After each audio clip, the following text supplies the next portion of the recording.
Magandang gabi muli sa inyong lahat mga kaibigan ko. Kamusta po kayo? Yan po lagi ang aking pangbungad, yung kamustahin po kayo. Dahil sa bawat araw po, konting oras lang. Yung ating pagsasama dito po sa YouTube. So mga kaibigan, salamat sa ating Panginoon dahil ngayong oras po ay makakapagbasa naman po tayo ng salita ng Diyos at sana naman ay wag uminit yung ating cellphone. Ayan po, simulan na po natin mga kaibigan sa gabay at patnubay ng ating Diyos. Tayo po ay magpapatuloy na. Ngayon po ay pang day 80 na po, 80. Pang 80 days na po natin ang ating Bible reading at ngayon po ay dadako po tayo sa aklat ng mga hukom o judges. At simulan ko na mga kaibigan ha. Sabi po dito sa panimula, ay sorry po at ang asa ay kumakahol. Ang aklat ng mga hukom ay mga kasaysayan mula sa panahon ng kawalang katarungan sa Israel hanggang sa pagsalakay sa Kanaan at sa pagtatatag ng monarkiya o kaharian. Sinasaysay dito ang kabayanihan ng mga lider ng bansa na tinawag na mga hukom, na karamihan ay mga pinuno ng hukbo at di talagang hukom ni Samson at di talagang hukom. Si Samson ang isa sa kilalang hukom. Nakatala sa kabanatang 13:16 ang kanyang mga nagawa. Ang pangunahing aralin ng aklat na ito ay ang pagtatagumpay ng Israel dahil sa katapatan sa Diyos, samantalang lagi ng kapahamakan ang bunga ng pagtataksil sa kabila ng kanilang pagtalikod.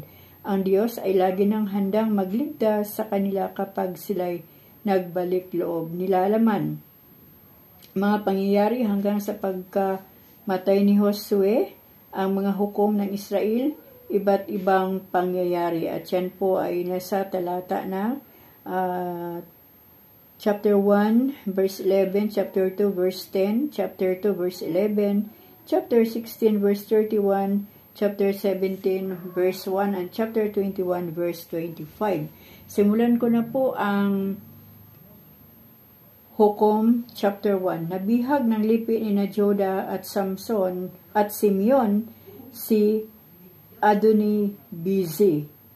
Pagkamatay ni Josue, sumangguni kay Yahweh ang mga Israelita, sino sa amin ang unang sasalakay sa Kanaan? Tanong nila. Ang lipi ni Juda, ipapasakop ko sa kanila ang lupain, sagot ni Yahweh.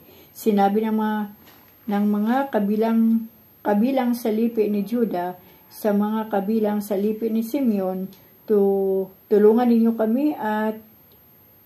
kami sa pagsakop sa lugar na itinalaga sa amin at tutulungan namin kayo.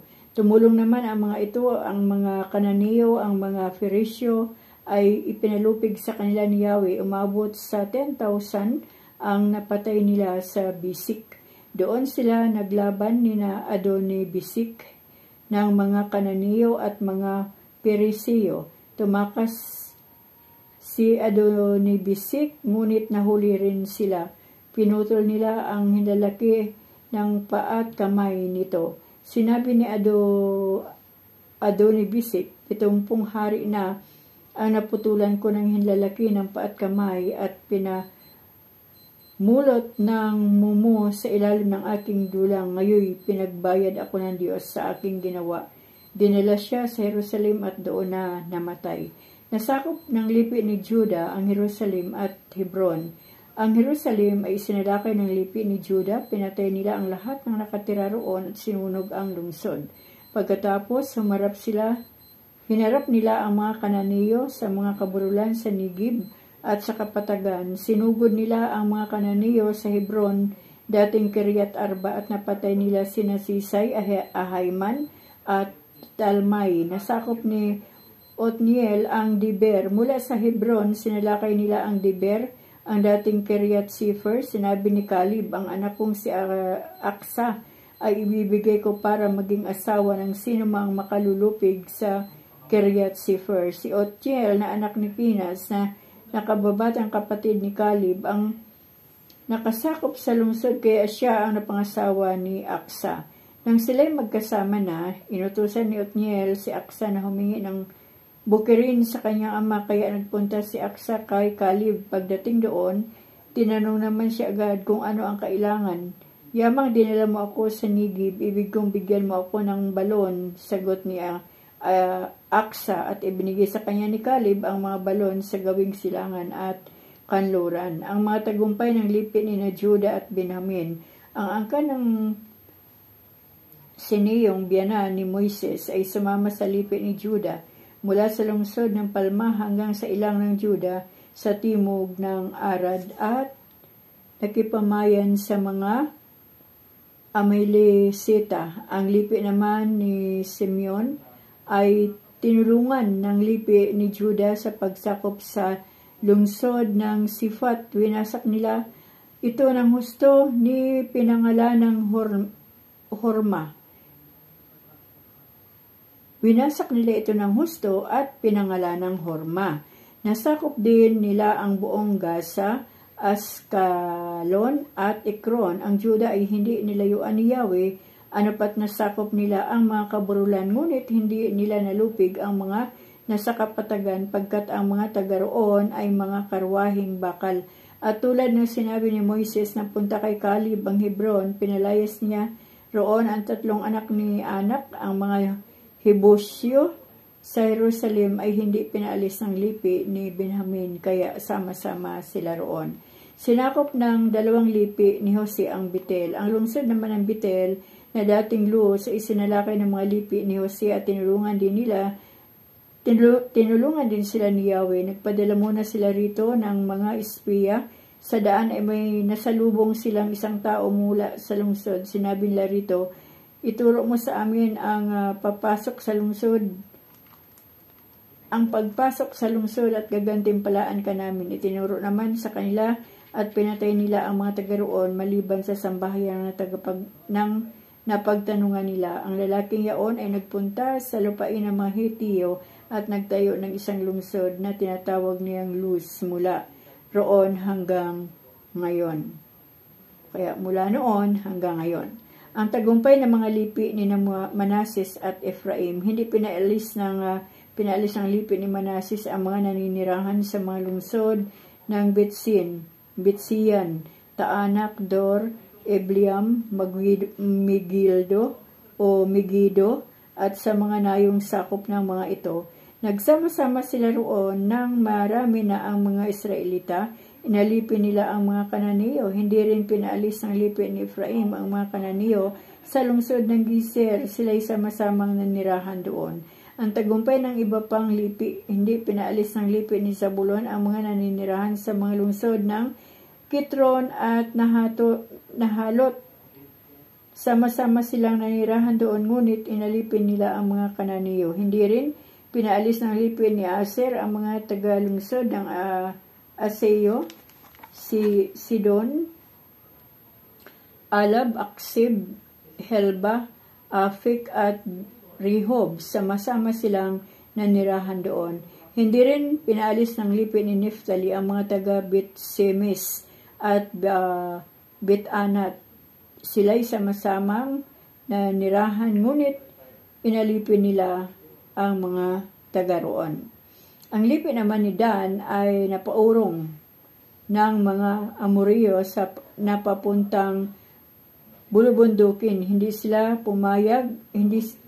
pinayagan ng mga Amoreo na makapanirahan sa kapatagan. Sa halip ay itinaboy sa kaburulan. Hindi umalis sa Hiris, Ayalon at sa Albim ang mga Amoreo, ngunit dumating ang araw na nasakop sila ng mga lipi ni Jose at inalipin sila ng mga ito. Ang sakop ng mga Amoreo ay mula sa pasong Akrabim hanggang sa Fiesta. So dito po muna tayo sa chapter 1 mga kaibigan, para hindi po maano ang ating cellphone dahil umiinit po ang ating cellphone. Ayan, nagsisimula ng uminit. So yun po mga kaibigan, at napakaganda po nitong itong aklat ng hukom, dahil wala na po si Josue at ang Panginoon na po ang nag-guide sa mga Israelita. Talagang sinamahan po sila sa pakikipaglaban para naman ay makuha ng mga Israelita yung lupang ipinangako ni Yahweh sa kanila. So yun lang mga kaibigan ang ating tawag dito, ang ating babasahin muna ngayon, chapter 1 lang. At ito po yung pinaka-highlights dito mga kaibigan. Sinabi ni Adom Bisik dito po sa verse 7, 70 hari na ang naputulan ko ng hinlalaki ng paat kamay at pinamulot ng mumu sa ilalim ng aking dulang. Ngayon pinagbayad ako ng Diyos sa aking ginawa. Dinala siya sa Jerusalem at doon na namatay. Ayan, yung ginawa po kasi nitong hari na to na si tawag dito, anong pangalan nito? Si Adonai Bisik. Grabe po itong ginagawa niya. Sabi niya, 70 hari na ang naputulan ko ng hinlalaki ng paat kamay at pinamulot ng mumo sa ilalim ng aking dulang. Grabe, putol na tapos pinamulot niya pa ng mumo. O ngayon, siya naman po ang nakubkub o kumbaga nahuli, bihag ng mga Israelita. Kaya't ang nasabi po ng hari na ito ay, ngayon pinagbayad ako ng Diyos sa aking ginawa. Dinala siya sa Jerusalem at doon na namatay. So yun po talaga ang lagi nating pakatandaan mga kaibigan. Kapag may ginawa po tayong mali, ay mali din po talaga yan ang aanihin. Ngayon, sino po ba ang magpaparusa? Wala pong iba kundi ang Diyos. Ang kaparusahan naman po minsan ay bunga po yan ng ating pagsuway at pagtalikod sa Panginoon. Ano po? Kaya wag na po natin gawin. Lagi ko pong sinasabi at pinapaalala, yung ano man ang ating nababasa dito ay maniwala po tayo at gawin natin, sundin natin upang sa ganun mga kaibigan ay hindi po tayo magkasala. Ano po? At hindi po tayo maparasahan ng ating Panginoon. So hanggang dito na lang po talaga dahil umiinit na po ang aking cellphone. Ganyan po siya kapag matagal, hindi po siya nagtatagal. Ihinto na lang po siya. So, salamat po sa ating Panginoon. Salamat po sa inyong buhay. Salamat po sa ating Diyos sa araw na ito at sa gabing ito. Samahan po tayo ng ating Diyos, gabayan, patnubayan at sa araw ng bukas, ay muli niya po tayong gisingin lahat upang sa ganun magsisimula naman po tayo sa pagbabalsa ng salita ng Diyos at magagawa naman po natin ang mga bagay na nais natin gawin para sa ating sarili, para sa ating mga pamilya at para sa ating kapwa. Higit sa lahat, ang gagawin natin ay para sa Panginoon lahat. Ialay po natin lahat ng pasasalamat, lahat ng papuri, lahat po ng kaluwalhatian, kadakilaan. Ang Diyos po ay dakila. Siya po ay banal. Siya po ay Diyos na makapangyarihan. Kaya hanggang dito na lang po mga kaibigan. Maraming salamat sa ating Panginoon. Sa pangalan po ng ating Panginoong Jesucristo ay dito po natin tatapusin itong ating Bible reading ngayong gabi. God bless us all po. Bye!